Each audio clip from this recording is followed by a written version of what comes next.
en fait, ce que j'ai envie de faire, c'est de réduire un peu mon exposé, qui va être un panorama général en fait, et puis qu'eux ils reprennent plus la parole, parce que c'est complètement idiot d'avoir quelqu'un comme moi qui n'y connaît rien, qui parle de ce que eux connaissent très bien, quoi. Voilà. Donc on va être un peu pragmatique.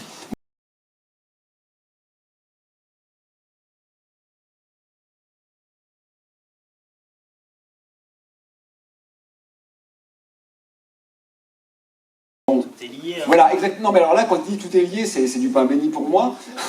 mais le pire, c'est quand même, il a un peu raison.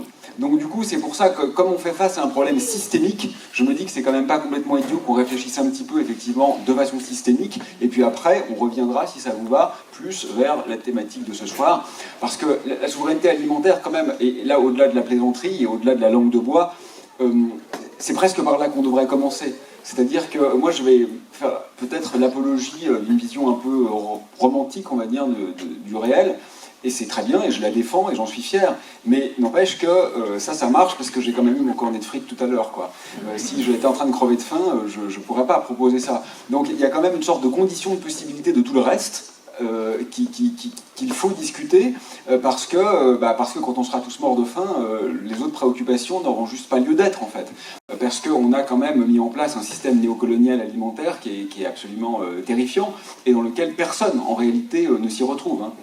Ni les producteurs exploités, ni finalement les consommateurs, qui effectivement payent un peu moins cher, mais qui vont quand même crever 10 ans plus tôt d'un cancer, et à la fin ils vont le regretter. Et ils se diront sans doute que s'ils avaient mangé un peu moins de merde, ça aurait été un peu mieux, quoi. Voilà. Donc je trouve qu'on a un système perdant-perdant qui mérite effectivement d'être interrogé. Mais en même temps, c'est important aussi qu'on se rende compte que l'énergie, ça a une valeur, en fait. Et on avait oublié que ça a une valeur. Alors évidemment, quand on crève de faim et qu'on n'arrive pas à boucler la fin de mois, on préférerait ne pas avoir cette charge en plus. C'est tout à fait normal. Mais je trouve que pour les gens comme moi, qui ne sont pas dans une situation tragique, finalement, c'est pas mal quand même d'avoir ce rappel qui nous dit, non, l'énergie, en fait, c'est normal que ce soit un poste conséquent de tes dépenses. Parce que c'est une action, une empreinte extrêmement forte sur notre monde. Et c'est un peu pareil pour l'alimentation. C'est pas une bonne chose qu'on soit dans cette période d'inflation, etc., avec une vie de plus en plus dure. Ça, c'est pas une bonne chose, surtout pour les démunis. Mais en même temps, c'est ce que tu disais, quoi. C'est pas complètement délirant non plus que l'alimentation occupe une part non négligeable de nos ressources. La plupart des êtres vivants de cette planète passent l'essentiel de leur temps à essayer de se nourrir. Des combats entre les gentils et les méchants, entre les pollueurs et les écolos, et tout ça est réel, et ça a des effets très forts. Enfin, alors, qui gagne ce combat, ça change le monde quand même. Donc c'est pas des combats de décorum, c'est des combats fondamentaux. Mais je crois aujourd'hui qu'il y a un combat qui est encore plus important que cela, une sorte de méta-combat, d'affrontement, et qui n'est jamais posé, en fait. C'est pour ça que je vous en parle, parce qu'il n'est jamais posé, jamais personne ne le citera comme étant une opposition forte à l'œuvre, structurante dans notre monde. C'est ce qu'on pourrait appeler le combat entre le prosaïque et le poétique. Pour être plus clair, le prosaïque, c'est ce qui est reproductible, c'est ce qui est machinique, c'est ce qui est normé, c'est ce qui est mesuré, c'est ce qui est quantifiable, c'est ce qui est utile. Le poétique, c'est le reste.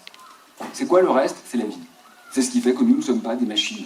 C'est ce qui fait que nous ne sommes pas un ordinateur, ni un objet, ni une nappe de table. Ce qui nous définit en tant que vivants, c'est cette capacité à saisir la chose en tant que telle. Pas seulement par le concept, tout ça c'est le prosaïque. C'est utile, bien sûr, ça nous permet de fabriquer des machines, et on a besoin de machines. Moi j'ai besoin de mon ordi, tu as besoin de ce qui te permet de faire fonctionner ton exploitation. Ouais, tracteur, merci. On a ce qui relève presque du miracle. Alors, je le dis comme ça, presque comme une provocation, mais vous voyez, le prosaïque c'est la communication. Le poétique c'est la communion. Le prosaïque, c'est la production. Le poétique, c'est la création. Alors on pourrait se dire, notre monde, il est prosaïque et le poétique est perdu, quoi. Mais en fait, j'ai deux choses à répondre là-dessus. La première, c'est qu'en réalité, c'est pas vrai. Regardez l'amour, par exemple. L'amour, c'est fondamentalement poétique. Pas le sexe, pas l'amitié, ça c'est autre chose. Mais l'amour en tant que tel, vous avez tout à perdre à être amoureux. Et pourtant, on est amoureux partout dans le monde, même dans les pires régimes totalitaires. Et la deuxième chose que je voudrais répondre à cette mauvaise assertion, c'est qu'en fait, on peut tout poétiser. C'est-à-dire que je suis absolument certain que la manière dont il travaille, elle est intrinsèquement poétique. Même si faire pousser, même si retourner la terre de son champ, ça pourrait être naïvement étiqueté prosaïque, Ben non, en fait. Quand on le fait comme ça devient poétique. Pourquoi? Parce que c'est pas quelque chose qui est entièrement reproductible. Parce que je suis sûr que d'une année sur l'autre, tu vois des différences nécessaires dans la façon de faire, parce que tu t'adaptes à ce que les gens aiment, etc. Et que tu n'es pas une machine. Crise qui est systémique, plurifactorielle, c'est-à-dire qu'on ne peut pas trouver comme ça un ennemi cardinal. Donc on a essentiellement l'interruption des cycles biogéochimiques. Bon, ça c'est assez embêtant parce que pour que les plantes poussent, etc., il faut des phosphates par exemple, il n'y en a plus beaucoup, donc il va y avoir plein de problèmes qui vont se poser. Il y a l'acidification des océans, il y a la pollution, il y a l'artificialisation des terres, la destruction des habitats, la surexploitation des ressources, l'introduction d'espèces invasives, le réchauffement climatique et quelques autres points que je n'ai pas passé en revue. Je voudrais juste vous faire remarquer que le réchauffement climatique, c'est un point parmi d'autres. Ça commence à me gaver sérieusement d'entendre parler que de climat. C'est un problème, le climat, c'est pas moi qui vais vous dire le contraire, mais c'est un problème parmi beaucoup d'autres. C'est quand même super bizarre, quoi. J'en sais rien, moi. Imaginez que vous avez un gamin et vous avez super peur qu'il ait la scarlatine. Oui, mais enfin, il y a beaucoup d'autres maladies embêtantes quand même. C'est un peu bizarre. Pourquoi on se focalise comme ça sur un truc qui n'est pas du tout central, qui n'est même pas à l'origine de la 6e extinction massive dans laquelle on se trouve en ce moment? J'ai mon interprétation. On se focalise autant sur le climat parce que c'est notre problème le plus simple. Et que ça permet aux technocrates d'avoir l'impression qu'on est face à un problème technique qui a une solution technique, ce qui est radicalement faux. Mais comme le climat, c'est les émissions de CO2, on a toujours l'espoir de se dire on va peut-être pouvoir continuer à faire pareil en émettant un peu moins de CO2. D'abord, on n'y arrive pas, c'est pas vrai, ça marche pas. Mais ensuite, et je voudrais vraiment, si vous retenez un truc de ce que je vous raconte là, retenez juste ça, c'est que quand bien même on n'émettrait plus du tout de CO2, ça changerait essentiellement rien. On serait quand même dans la 6e extinction massive, on serait quand même dans une chute désespérée de la vie sur Terre. Donc c'est pas un symptôme, ça, c'est pas une cause, c'est la conséquence, c'est le but, ce qu'on devrait redouter de façon ultime. Donc déjà, c'est une faute catégorielle de le mettre comme un des problèmes. Bon. Mais toujours est-il que ces choses-là, on les traite, vous voyez, dans une logique de paracétamol. Vous avez mal à la tête, vous prenez du Doliprane. C'est très bien. Sauf que si vous avez un cancer au cerveau, Dieu vous en préserve, ça ne va pas marcher. Ça va marcher pendant 1 heure, vous aurez un peu moins mal, mais ça va quand même pas marcher. Et là, c'est exactement ce qu'on fait, parce qu'on ne s'attaque pas au cœur systémique du problème. Et donc, le fait qu'on soit devenu des vivants qui n'aiment plus la vie, c'est vrai au niveau de la connexion avec ce qu'on appelle à tort la nature, mais pas seulement quand même. C'est vrai avec ce qu'on voit dans l'actualité en ce moment, et même au-delà des horreurs hors de nos frontières. Et vous avez remarqué à quelle vitesse on s'y accoutume lorsqu'on a l'impression que nos intérêts ne sont pas menacés ou qu'on a l'impression que ce ne sont pas nos semblables qui sont concernés. C'est vrai aussi dans la politique intramuros. Je ne veux pas préjuger de votre orientation politique, hein. Vous êtes peut-être de droite, peut-être de gauche, c'est votre droit le plus strict. Mais quand on voit quand même que des humains qui ont presque tout, les sénateurs et sénatrices, dans les dorures du palais du Luxembourg, décident que pour d'autres êtres humains, presque rien, c'est encore trop. Et que donc on va leur supprimer l'aide médicale d'État, on va leur supprimer l'allocation de handicap. C'est pas une question d'orientation politique. Vous pouvez être de gauche ou de droite. C'est fondamentalement indigne. C'est fondamentalement contre l'ontologie de la vie, ça. Alors qu'en réalité, c'est génial. Enfin, c'est une chance inouïe. Tout le monde a voulu repenser le monde, sauf que nous, on n'a pas le choix, en fait. Hein. Si on le fait pas, il va se casser la gueule tout seul, donc il va se repenser, mais sans notre aide. Et on va le payer. Donc c'est bizarre de ne pas y voir un truc plutôt très excitant. Et d'ailleurs, dans le même genre, donc là je m'éloigne un peu, mais je vais vraiment pas être trop long, dans le même genre, vous avez remarqué, là, on parle en ce moment que d'intelligence artificielle.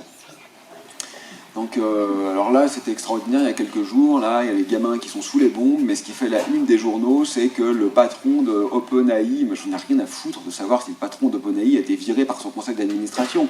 Mais en ce moment, là, les gentils, ils nous disent, attention, l'intelligence artificielle, ça pollue beaucoup, c'est vrai, c'est très néocolonial. Pourquoi? Parce que les travailleurs du clic, qui sont dans les pays pauvres, c'est vrai, ça nous déconnecte du vivant, c'est vrai, ça émet beaucoup de gaz à effet de serre, c'est vrai, tout ça est vrai. Mais en fait, c'est même pas le problème. C'est même pas le problème. Est-ce qu'on a envie que des machines, des codes, des programmes décident de nos vies pour nous et nous interdisent les bifurcations, les errances, les chutes, les failles, bref, ce qui définit l'existence en tant que telle. On ne devrait même pas avoir besoin de se dire que c'est un problème parce que ça pollue. C'est un problème parce que c'est une grosse merde en tant que telle. Et on ne peut pas simplement justifier une orientation civilisationnelle uniquement au motif qu'elle a quelques bénéfices. Tout a quelques bénéfices. Même les pires dictatures ont quelques bénéfices. Bah oui, mais on n'a quand même pas envie d'habiter dans les pires dictatures. Même si, j'en sais rien, je dis n'importe quoi, même si le nombre d'agressions diminue un peu. Ah oui, c'est un bénéfice. Mais enfin, ça mérite quand même pas de vivre en dictature. Donc, cette frivolité intellectuelle qu'on a est problématique. Et d'ailleurs, c'est lié à un problème de mots aussi, ça, de vocabulaire. Progrès. Non. Le mot progrès, en fait, il est sous-entendu au sens développement d'une prolifération technologique totalement dénuée, dépourvue de toute réflexion sur la finalité. C'est pas du progrès, ça, c'est de l'imbécilité. Il ne faut pas se laisser voler les mots. Croissance. Les mecs, ils appellent croissance la croissance du PIB. Mais quand on dit croissance tout court... Moi, ce matin, j'ai été à une émission de radio, j'en fais pratiquement plus du tout, hein, donc c'était une exception. Et on m'a dit, vous êtes apôtre, ou je ne sais plus quoi, de la décroissance. Non. De la décroissance du PIB, oui, mais tout le reste. La croissance de l'intelligence, de l'amour, de l'amitié, des échanges, de la solidarité, je suis entièrement pour. Pourquoi les économistes nous ont volé le mot croissance? Il faut le reprendre. Et le mot violence et liberté aussi. Alors ça, c'est pas politiquement correct, ça. Mais violence et liberté, vous voyez, il faut être contre la violence. Mais oui, mais très bien, on est tous contre la violence. J'ai pas envie de me faire agresser en sortant d'ici. Enfin, à Venon, ça doit jamais arriver. Et vous non plus. Bah, très bien, on est contre la violence. Ok, on n'a pas envie de se faire casser la gueule. Et on n'a pas envie non plus de casser la gueule aux gens parce qu'on est des gentils. Mais c'est complètement débile de le dire comme ça. La question n'est pas de savoir si on est pour ou contre la violence. La question est, laisser faire un système ultra-violent est-il moins violent que de tenter de l'entraver? Parce que vous savez sans doute que nous sommes, nous, les Occidentaux, la civilisation la plus meurtrière de toute l'histoire. C'est pas un avis, c'est un fait. Nous sommes la civilisation la plus meurtrière de toute l'histoire. Même nous, ici, à Venon, qui nous sentons être des gens gentils, qui n'avons jamais tué personne, qui n'avons jamais torturé personne, il n'empêche que nous avons flingué plus d'êtres vivants que jamais aucun être humain ne l'a fait dans toute l'histoire de la civilisation. Donc il y a un problème d'ultra-violence systémique. Alors là, je parle essentiellement des animaux, mais quand on regarde les effets néocoloniaux, c'est pas mal non plus. Et donc, pour toutes ces raisons-là, la question n'est pas de savoir si on aime ou pas la violence. La question est de savoir qu'est-ce qui est le plus violent. C'est, je veux dire, emmener ses enfants au McDo, c'est hyper violent en réalité. Quand on regarde ce qu'on cautionne, quand on regarde ce qu'on fait à leur santé, quand on regarde le système global d'alimentation que l'on soutient, c'est ultra-violent. C'est parfaitement autorisé, vous n'irez jamais en prison pour ça, mais c'est peut-être un geste plus violent que les militants qui vont coincer un centre commercial pendant 2 heures. Bon, bah, une fois qu'on a dit ça, point barre, quoi. C'est pas le nombre le problème. Je veux dire, le problème, c'est pas les paysans du coin, c'est Bernard Arnault. Bon, et donc, c'est pas une question de combien on est. Un Elon Musk fait sans doute plus de mal à la planète que tout le continent africain réuni. Donc, c'est pas une question de nombre, c'est une question de valeur. Si on était 2 fois moins nombreux, si on ne revoit pas notre système de valeurs, on utiliserait sans doute chacun 2 fois plus de ressources. Bah oui, on aurait de la place, quoi, donc on habiterait des maisons plus grandes, et voilà, et c'est tout, et il ne se passera rien. Donc il y a quand même quelque chose de très néocolonial dans le problème surdéterminé vers la démographie, et c'est en fait une façon de voir qui est même assez moche, en fait, parce qu'elle laisse un peu entendre que bientôt il n'y aura plus assez à saccager pour tout le monde. Et que donc il faut qu'on se réserve, là nous les Occidentaux, le droit de saccager. Parce que si on sort de la logique du saccage, il y a de quoi, hein. Enfin vous me contredirez si je me trompe, mais il y a encore de quoi nourrir toute la planète en fait, même de façon relativement raisonnée. C'est pas simple, mais c'est faisable.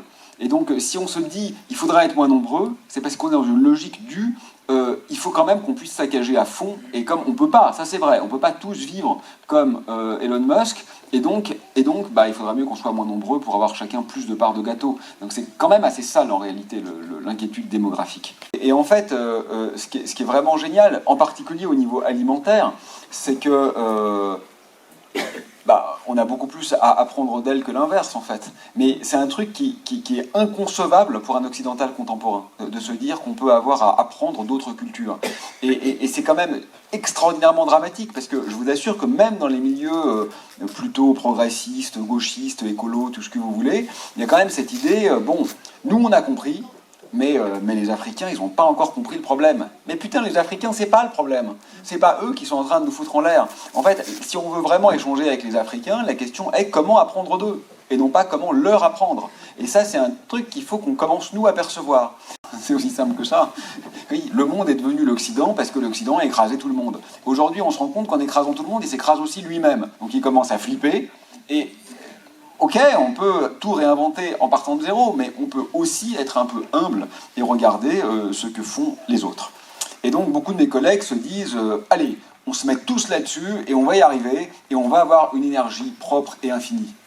Et je suis persuadé, je mets ma main au feu, que si ça marche, et en fait c'est possible que ça marche, hein, c'est pire que tout. C'est la pire nouvelle qui puisse nous arriver. Parce que le vrai problème aujourd'hui, c'est pas que l'énergie émet du CO2, enfin, que la transformation de l'énergie, pour être précis, émet du CO2. On s'en fout de ça, c'est un effet secondaire. Le vrai problème, c'est qu'est-ce qu'on fait avec l'énergie. Aujourd'hui, avec l'énergie, on rase les forêts, on dévaste les fonds marins, en fait, on artificialise tout ce qui est encore à peu près en vie. Ben, si vous avez plus d'énergie gratuite, vous allez juste continuer la même démarche de façon décuplée, et vous aurez juste accéléré la chute. Pour le dire de façon métaphorique, on est en train de balancer en ce moment des bombes atomiques sur le vivant. L'expression d'anéantissement biologique global pour décrire le monde dans lequel on vit, je la dois à des chercheurs en biologie. Ce n'est pas une expression de militant, c'est une expression de chercheur. Et donc, on balance des bombes atomiques aujourd'hui sur les êtres vivants, métaphoriquement. Et on est en train de se demander, avec la décarbonation, avec l'énergie propre, comment faire des bombes atomiques qui soient issues du commerce équitable en matériaux bio. C'est gentil, mais c'est pas la question, en fait. Il faudrait juste arrêter de les balancer. Donc, avoir une énergie propre n'est pas intéressant. Ce qu'il faut, c'est avoir un usage raisonnable de l'énergie. Donc déjà, ça, c'est un peu bizarre. Et ensuite, c'est pas ce qui se passe en réalité. Si vous partez 6 mois, c'est autre chose. Mais si vous partez 6 jours, vous ne découvrez pas l'altérité, vous allez consommer de l'exotisme. Vous allez consommer de l'exotisme. Ça ne peut pas être pire. Même si les avions n'émettaient pas de CO2, on serait encore dans une logique de prédation. Ça n'a aucun sens. Et d'ailleurs, dans un voyage, ce qui a toujours fait sens jusqu'à maintenant, c'est l'itinérance, c'est la villégiature, c'est le déplacement. Mais c'est pas ça qu'on a en avion. En avion, on a un bouton, c'est instantané. Vous appuyez, vous êtes à l'autre bout du monde. 5-6 heures, c'est instantané, quoi. Donc en fait, le voyage n'existe plus, en fait. On a inventé une machine à se téléporter n'importe où. Mais n'importe où, ça veut surtout dire dans les endroits où c'est sympa, donc dans les endroits où c'est pas trop encore dévasté, et donc dans des endroits qu'on va, par notre seule présence, rendre invivables, soit pour les peuples autochtones, soit pour les animaux, soit pour les plantes. Alors, il y a une question politique aussi, évidemment. Alors, politique, moi, j'y connais pas grand-chose, donc il y a des élus peut-être dans la salle. Je crois pas qu'il faut faire du bashing systématique des politiques, parce qu'en fait, il y a plein de gens honnêtes en politique. J'en connais, donc je sais qu'il y en a, en tout cas. Il n'y a pas que ça, j'en suis sûr aussi, mais il y en a. Mais en fait, alors voilà, je vous donne mon avis sur la question. Bon, je ne parle pas d'un petit village, parce que c'est complètement différent. C'est une logique qui est tout autre. Je parle d'un État. Au niveau d'un État, c'est des professionnels, et ceux qui sont élus ont envie d'être élus. Sinon, ils ne seraient pas là. Et il faut donc qu'ils aient des bénéfices à court terme de leur action. Or, les actions pour la vie sont des actions à long terme. Donc vous voyez bien que c'est impossible, c'est structurellement impossible que notre démocratie, notre dite démocratie représentative, permette une action importante, systémiquement signifiante du point de vue du vivant. C'est pas possible, les échelles de temps ne coïncident pas. D'abord parce qu'on s'en fout en réalité pour le moment, mais quand bien même il y aura une prise de conscience collective, les bénéfices ne se feraient pas sentir au cours du mandat. Et donc moi je crois quand même assez aux assemblées citoyennes, pour 2 raisons. La première, c'est que assemblées citoyennes, c'est des gens tirés au sort, mais qui sont formés, hein, et qui après se prononcent. Et alors ça c'est quand même pas mal, parce que les gens tirés au sort, c'est pas des professionnels de la politique. Et donc, ils n'ont pas de gain personnel à prendre des mesures populistes. Ils peuvent prendre des mesures impopulaires s'ils les prennent bonnes, parce qu'ils s'en foutent en fait, ils ne veulent pas être élus. Ils veulent pas être élus. Mais quand même, ils habitent dans le pays, donc ils ne peuvent pas faire n'importe quoi. Parce que leurs enfants, leurs petits-enfants, etc., ils vont les vivre, les mesures. Donc c'est pas non plus une sorte d'intelligence désincarnée qui peut se permettre de nous dire des trucs invivables. Ils vont subir eux-mêmes et leurs familles ce qu'ils préconisent. Alors l'alimentation, c'est d'autant plus facile, ça devrait, ça ne l'est pas en pratique, mais ça devrait être d'autant plus facile que c'est pas neutre l'alimentation quand même, hein. C'est ce qui constitue notre corps. C'est pas, il suffit pas de se dire qu'un truc est sain pour avoir envie de le manger. L'alimentation, elle est très connotée symboliquement, très connotée symboliquement, et par conséquent, ça serait assez facile, en principe, de la réinvestir d'une charge symbolique totalement différente de celle dont nous avons hérité. Parce que quand même, quand on a réalisé cette espèce de sensation d'empoisonnement, quoi, finalement, qui est liée à l'alimentation occidentale usuelle, c'est dur de se départir de ce ressenti. Une fois qu'on est habité par le ressenti, c'est compliqué quand même. Voilà. Donc je trouve que ça, on devrait pouvoir le défendre. Mais c'est vrai que c'est un coût.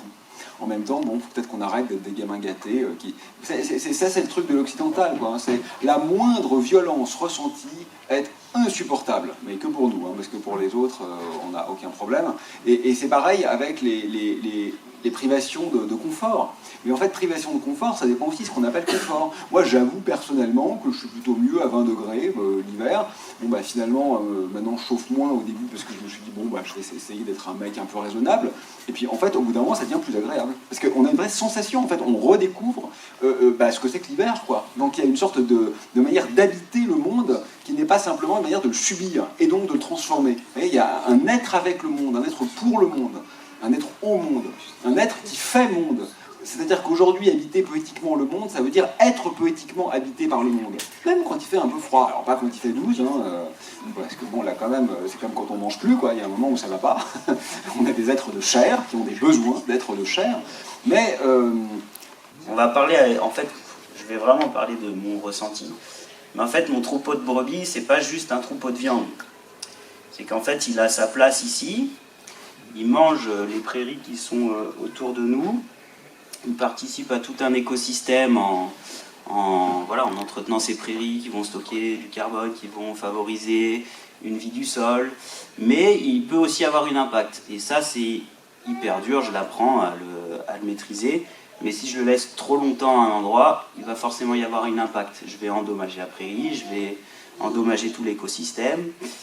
Et donc on le fait tourner, mais c'est aussi pour ça qu'on ne peut pas se permettre de juste faire manger et de le laisser proliférer à l'infini, parce qu'en fait, le milieu est limité, quoi. Il y a un moment, il faut qu'il ait la taille adaptée à son environnement. Bon, moi, avant de m'intéresser à l'écologie, j'avoue que j'étais plutôt militant de droit animal, donc ouais, ok, je suis végétarien, bon, mais jamais de la vie, ça sera mon ennemi, quoi. Enfin, je veux dire, en fait, sur les questions de... Même, peut-être c'est pas le thème ce soir, mais juste pour dire un mot là-dessus d'éthique animale, je pense qu'il y a un truc que les militants, qui sont plutôt mes potes, hein, mais de l'éthique animale, n'ont pas compris en fait. C'est que souvent ils communiquent énormément sur l'enfer des abattoirs, etc. Et c'est vrai que c'est horrible les abattoirs, c'est vrai. Mais en fait, c'est pas ça le vrai problème. Parce que le fait que la fin de vie soit dure, c'est vrai aussi pour les humains. Hein. La plupart des humains, ils ne meurent pas dans la joie et la bonne humeur en fait. Alors ils meurent plus tard, c'est vrai, mais le vrai problème, à mon avis, d'éthique animale majeur, c'est pas tellement la mort prématurée. C'est quand même un problème pour les pauvres animaux qui sont concernés. Enfin, moi, je trouve que c'est un problème, mais c'est pas le grand problème. Le grand problème, c'est que dans les fermes-usines, où vous avez des animaux qui n'ont jamais vu le ciel, qui n'ont jamais eu une interaction sociale, en fait, c'est pas tellement qu'ils meurent tôt, c'est qu'ils n'ont pas eu de vie avant de mourir. C'est ça qui est terrible. Et ça, c'est pas du tout ton cas. Enfin, pas du tout le cas de tes animaux, tu vois. Donc, je me suis bien rendu compte ces dernières années que même en culture végétale, on est sur l'être humain détruit pour se nourrir. C'est-à-dire que même moi en culture biologique, et avec tous les efforts du monde, je me rends compte que dans le travail du sol, dans le fauchage, dans tout ce qu'on fait en fait pour se créer de la nourriture, on va forcément détruire des micro-organismes, des animaux, et qui font partie d'un système global qui, lui, nous nourrit. Donc même en agriculture bio, on est destructeur, quoi. Et en fait, c'est en faisant ce métier que je me suis rendu compte que c'était le propre de l'homme. Donc moi j'étais végétarien et je me suis remis à manger de la viande aussi dans ce processus-là, quoi. Je me suis rendu compte que c'était vachement compliqué, quoi. Donc la question n'est pas du tout de savoir si on est pour ou contre la décroissance. Elle va avoir lieu, je vous le promets en tant que physicien, on en reparle dans 10 ans et vous verrez, on sera en décroissance. C'est obligé, c'est mécanique, c'est physique, c'est sûr. La question est de savoir, est-ce qu'on la redoute ? Et donc on essaye de l'éviter, et donc on va se la prendre en pleine gueule sans l'avoir anticipé, avec tout ce que ça peut engendrer en termes de régimes dictatoriaux, de génocide, etc. Ou est-ce qu'au contraire, on profite, comme font les artistes, de cette contrainte pour inventer un autre monde ? Les artistes font toujours ça. Ils créent dans la contrainte. Là, on a une contrainte. Une contrainte, c'est un moment qui peut être une épiphanie de création. Et donc, je crois que cette seconde solution est meilleure que la première. Ce qu'il a dit, c'est que on pourrait donner à l'intelligence artificielle les clés du politique. Ouais, on pourrait, ouais. Mais l'intelligence artificielle, tu sais comment ça marche. Ça interpole entre le déjà connu et le déjà produit. Et donc, là, c'est une technologie, mais il peut y en avoir d'autres. J'essaie juste d'inventer du... Oui, mais c'est quand même bizarre d'être un... poétique aussi, mais juste pour... Ouais, mais quand même d'être un vivant qui délègue son existence à un non-vivant, c'est un peu risqué quand même. Hein. je nie pas, mais C'est la un peu façon dont risqué. tu présentais les choses, c'était de toute façon plié pour plié autant. Ah oui, mais c'est plié pour plier du point de vue de la croissance. Mais moi, ce que je dis, c'est qu'on peut décroître et être plus heureux. Donc c'est pas du tout plié, en fait. C'est au contraire. C'est un moment d'extraordinaire effervescence créatrice. Voilà. Mais tu vois, dans ce que tu as dit, tu l'as dit exprès en souriant, mais n'empêche que manger, on en a besoin. Alors que les puces électroniques de nouvelle génération, il faut qu'on se pose la question quand même. C'est-à-dire que, enfin, quand on est rachitique, bien manger, ça permet de survivre et puis ensuite de vivre. Quand on est obèse, ça permet de mourir plus vite, c'est tout. Donc en fait, c'est comme n'importe quoi, il y a une question de dosage. Il est totalement évident que la technique, au sens vraiment étymologique, au sens grec du terme, nous a aidés. C'est certain, on est bien content d'avoir des outils et des appareils et des instruments, et ça fait partie de ce qu'on est, de notre civilisation. C'est tout à fait certain, ça. Mais l'argument qui consiste à dire « ça nous a aidés, donc ça va nous aider toujours » est débile. C'est exactement comme quand il fait 14 degrés, vous mettez le chauffage, mais si quand il fait 40, vous continuez d'avoir le chauffage à fond, bah, ça vous aide plus, ça vous crame. On est tout le temps au quotidien dans cette logique de dosage. Tout le monde le sait qu'il faut trouver un point d'équilibre pour absolument n'importe quoi, que vous parliez d'amour, de n'importe quoi, il y a toujours un point d'équilibre. Mais en techno, on n'a pas compris ça. En techno, on est en phase métastatique. On a une prolifération cancéreuse de la production technologique qui ne se pose aucune question sur sa finalité. Et si on est un peu honnête aujourd'hui, on perd sur tous les tableaux. On perd parce que, évidemment, c'est très polluant, on perd parce que ça émet beaucoup de gaz à effet de serre, on perd parce que c'est très acculturant, on perd parce que ça crée des dépendances, on perd parce que ça atrophie nos expériences de vie. Si on est un peu honnête, on perd sur tous les tableaux. On a tous un téléphone portable, hein. Enfin tous, j'en sais rien, moi j'en ai un, sans doute la plupart d'entre vous aussi. Maintenant, on a la 5G. Honnêtement, vous pensez vraiment que vous avez besoin de la 6G ? mais elle est déjà prête, la 6G, on va la voir, c'est sûr. La question ne se posera même pas. Il n'y aura même pas un débat public. Pourquoi on l'aura ? Parce qu'on peut la faire. La logique de la techno, c'est on peut le faire, donc on doit le faire. Mais ça, il faut qu'on se réempare de cette question. Il faut vraiment qu'on s'en réempare. Le débat public a lieu sur tout. Vous changez la vitesse sur le périphérique, ça va quasiment être la révolution à Paris. Ils vont faire la révolution, je crois, les Parisiens. Parce que si on leur enlève 20 km/h sur le périph', là, ils n'en peuvent plus, là. Mais pour ce qui est d'une orientation civilisationnelle qui n'a objectivement que des méfaits, il n'y a aucun débat public. C'est démentiel, en fait. En fait, finalement, cette PAC, elle est là pour m'aider à produire, parce que ça coûte très cher de produire. Mais pourquoi ça coûte très cher de produire ?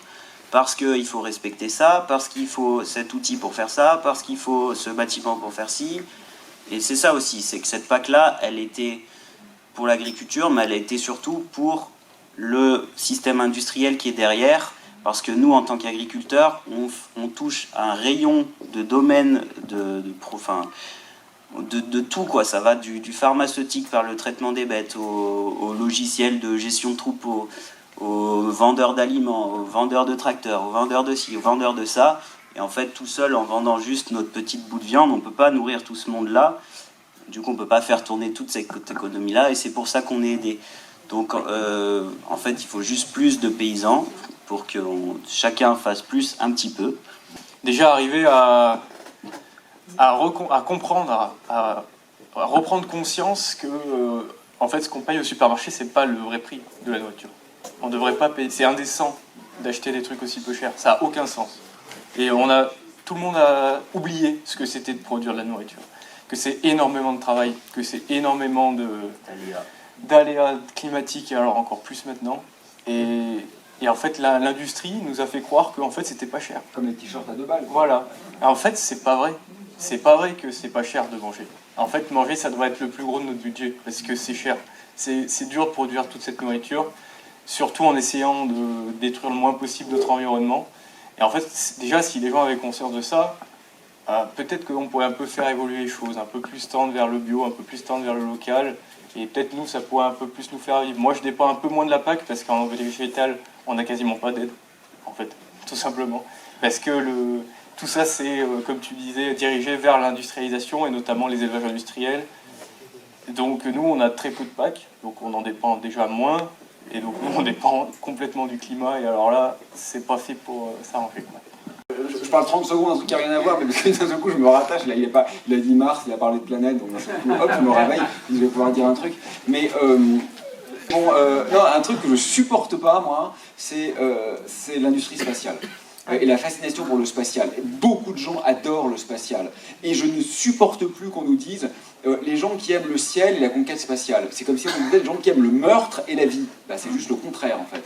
Le ciel, c'est la beauté. Là, on sort, bon, il y a peut-être des nuages ce soir, mais on voit des étoiles. C'est incroyable. D'un seul coup, on communie avec des espaces infinis. Enfin, c'est le moment le plus poétique de sa vie, quoi, de s'allonger dans l'herbe et de regarder le ciel. C'est le contraire de ces saloperies de putain d'érections, de structures phalliques. Ah oui, j'ai été machin. J'ai pas dit la parole. J'ai un gage. De fusées qui privatisent les lanceurs, qui vont nous foutre pour bientôt de la publicité stellaire, qui sont en train de mettre en place des dépôts de carburant dans le ciel, qui sont en train de mettre en place des hôtels pour ultra riches dans le ciel, ce tourisme indécent pour richesse obscène, et jusqu'à la forme des constellations qui est en train d'être défigurée par les 40 000 satellites de Elon Musk. On a vraiment l'impression, dans une sorte de dernière éjaculation nihiliste, on a décidé que même les cieux seront souillés, quoi. Donc ce que vous dites, qu'il faudra mieux se reconnecter à la Terre plutôt qu'à cette saloperie de conquête spatiale, en ce qui me concerne, je suis vraiment, vraiment, vraiment d'accord. Non, mais sérieusement, les astrophysiciens n'ont pas grand-chose à voir avec les vols spatiaux habités. Les vols spatiaux habités, c'est essentiellement des États qui roulent des mécaniques et qui essayent de faire de la gonflette les uns en face des autres. Mais le bénéfice scientifique des vols spatiaux habités est asymptotiquement proche de zéro, en fait. Donc ça n'intéresse personne, à dire vrai, dans la communauté scientifique, ces choses-là. Et puis enfin quand même, vous vous rendez compte, juste pour finir avec ça, mais là-dessus je suis dur à arrêter, mais vous vous rendez compte, cette espèce de... Parce que tout est sale dans le spatial, cette gigantesque là, orgie de feu, de kérosène et d'oxygène liquide, pour aller envoyer des... Non là j'ai pas dit de... Non, là il n'y a rien, c'était pas grossier. Pour aller envoyer des vaisseaux où? Dans un endroit où il n'y a rien. Parce qu'il n'y a rien dans l'espace. On quitte une planète magnifique qu'on est en train de détruire à coups de milliards de dollars dans un déluge de feu et de fer pour aller où? Là où il n'y a rien. Il n'y a rien. Il n'y a rien dans le ciel. Il n'y a rien à voir. Il fait juste froid, c'est tout. Il n'y a rien. Il y a juste rien. Vous êtes dans le vide. Mais c'est débile, quoi.